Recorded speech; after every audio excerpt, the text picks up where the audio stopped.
Hello, good evening, and welcome to a new episode of Arguably the Reading Quest. I am Nishant.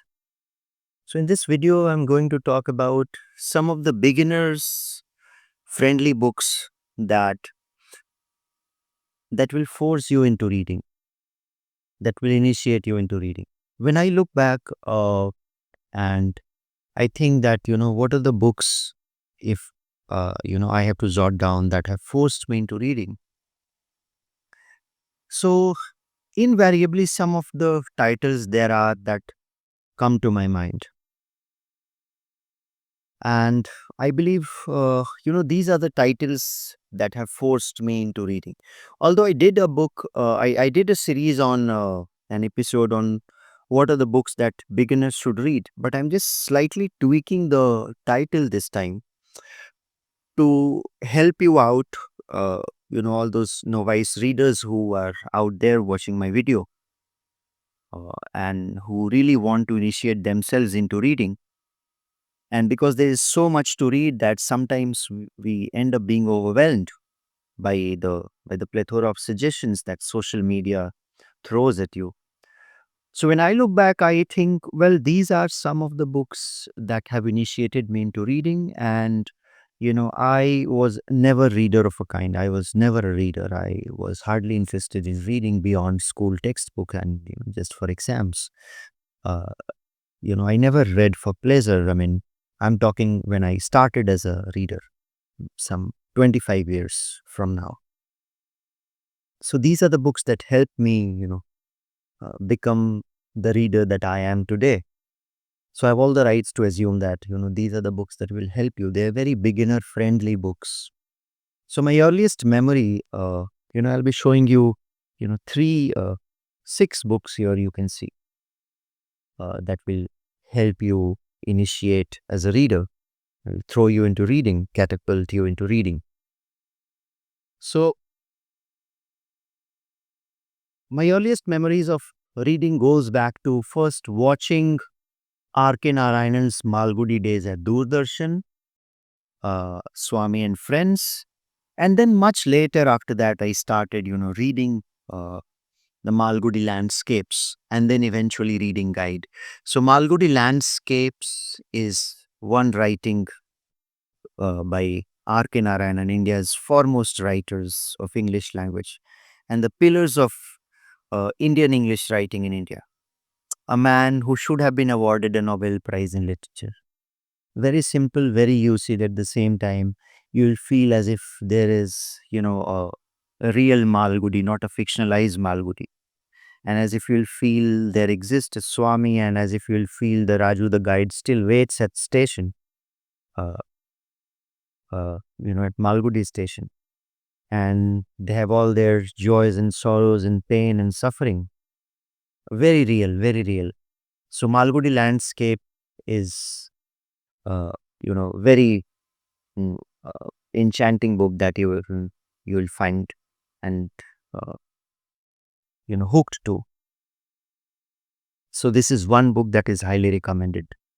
I believe this has shaped the writing and the most importantly the reading preferences of the readers in 70s, in 80s, in 90s for close to 5 decades, 50 years.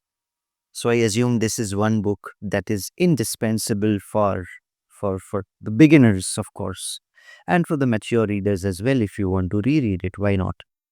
So this is one book that is indispensable, must have in your library.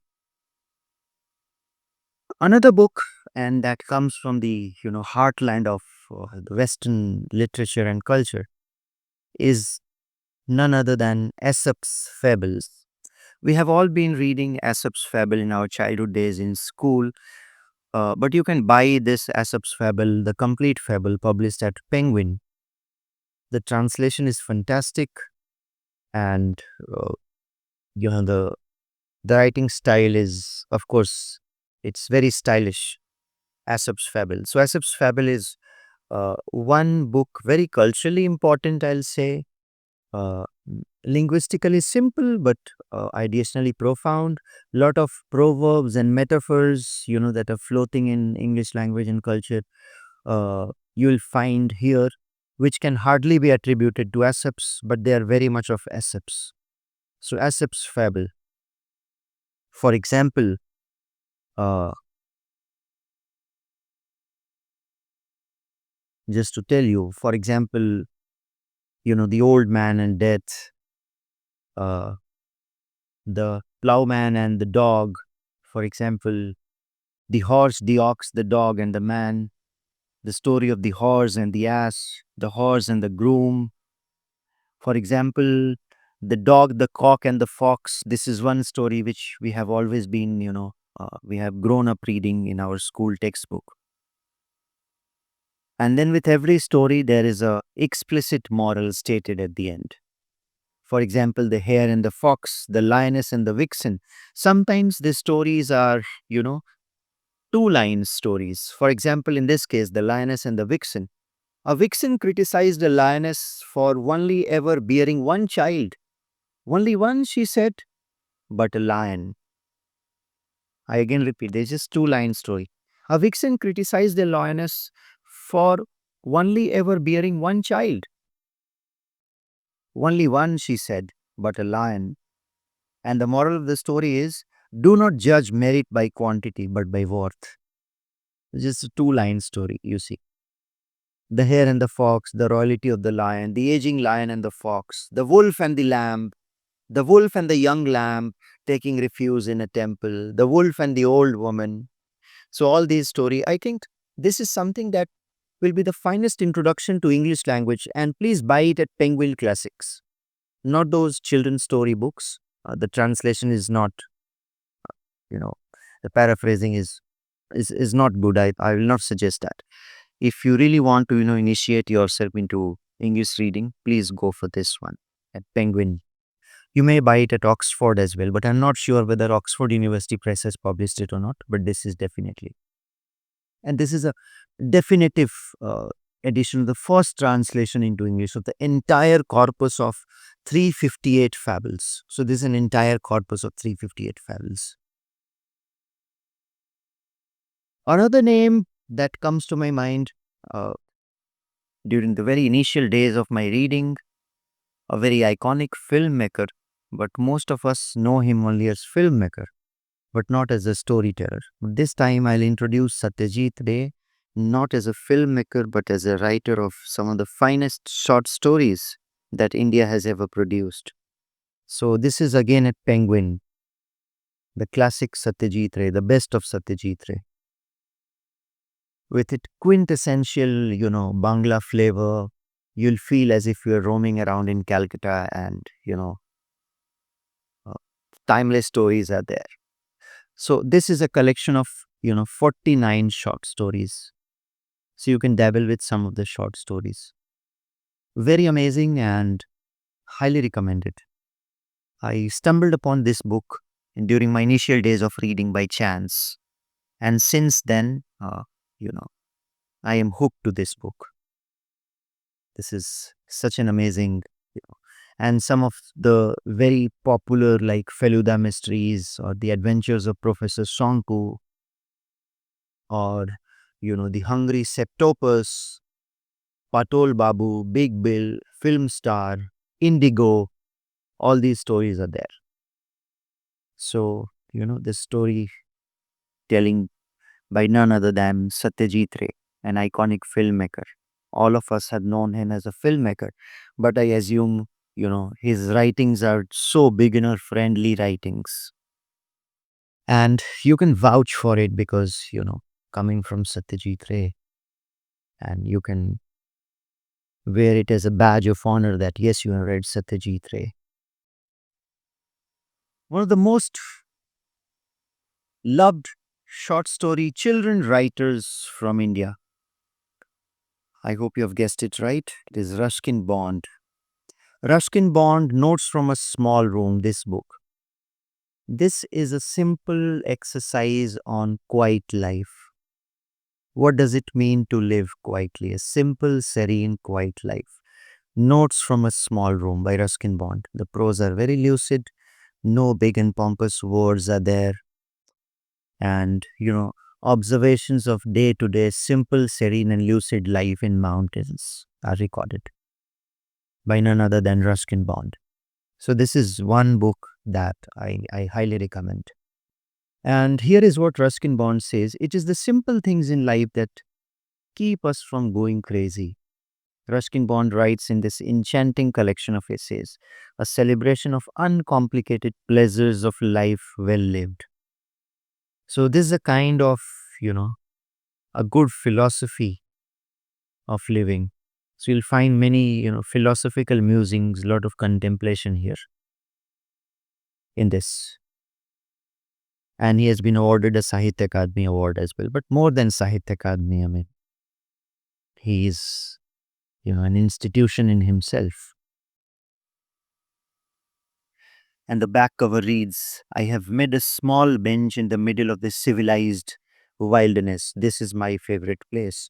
No one can find me here unless I call out and make my presence known. These buntings and sparrows grow accustomed to my face, and welcoming the grain I scattered for them, flit about near my feet, one of them, bolder than the rest, alight on my shoes and proceeds to polish his beak on the leather. The sparrows are here all the year round. So are the whistling thrushes who live in the shadow between the house and the hill, sheltered by a waterwood rush, so called because it likes cold, damp places.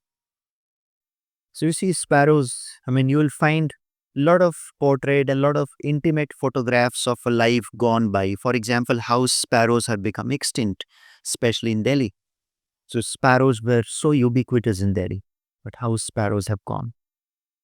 Very lucid prose. I mean, this is such a book that needs to find a place on your bookshelves. Highly recommended. And because I have recommended, R.K. Narayanan, so no recommendation can be complete without uh, the mention of Mulk Raj Anand, and this time Mulk Raj Anand's Untouchable. Untouchable is a scathing critique of, what untouchability looked like during the time of uh, the heyday of independent India.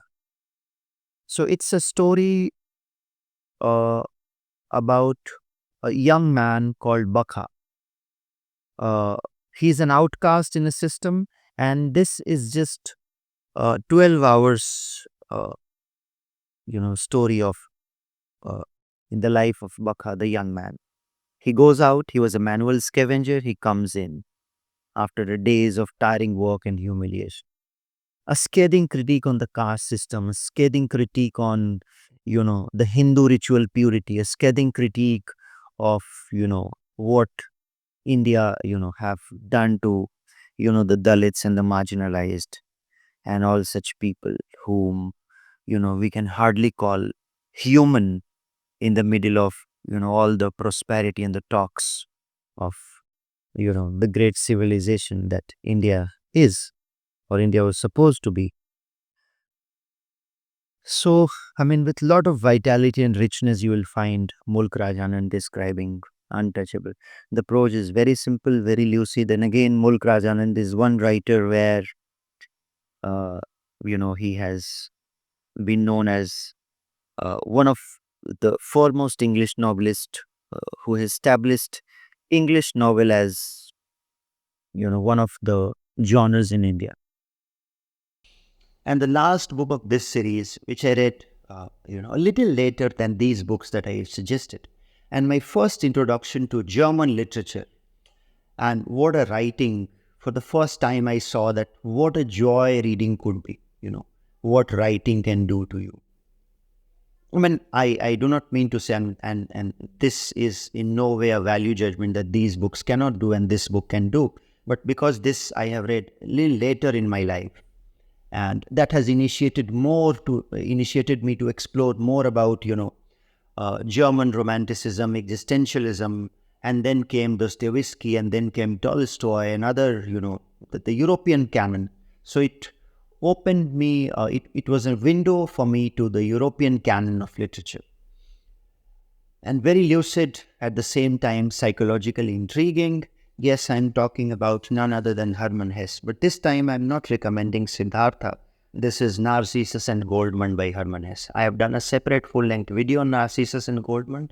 So this is a story about two young friends in the medieval Germany in a monastery where Narcissus and Goldman came to study the scholasticism, the scholastic way of life, where Narcissus was a rigorous intellectual, where Goldman want to experience life and want to attain salvation through life ways, whereas Narcissus was more into scholasticism and he has, the rigors of an intellectual.